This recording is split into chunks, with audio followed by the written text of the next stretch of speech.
Hi, it's Andy again, and we're going to be getting ready for another week of worship this week. We had a break from our study in James last week with our special speaker from Nigeria. This week we're going to be back into James, looking at James chapter 3, or at least the first 12 verses of James chapter 3.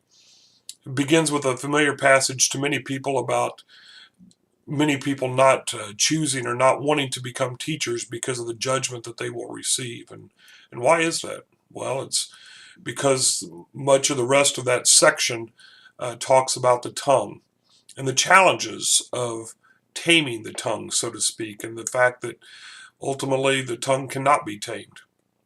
James provides many examples, many images of what a tongue is like: the rudder of a large ship, or the bit in a horse's mouth, and things of that nature.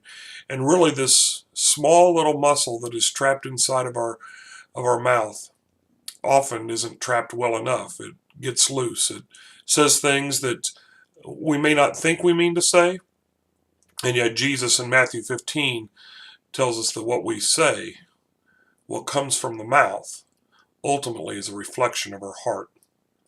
I believe, if anything, that's why James says, be slow to speak. Think about things. It's not just what's going on in your brain. It's not just what's going on in the mind. It's what's coming from the heart.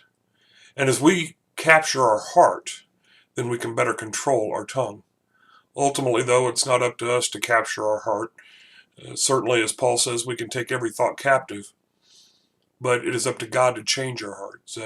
As David says, create in me a clean heart, O God.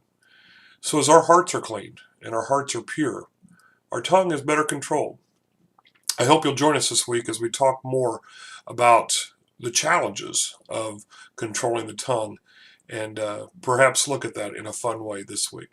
We'll see you then.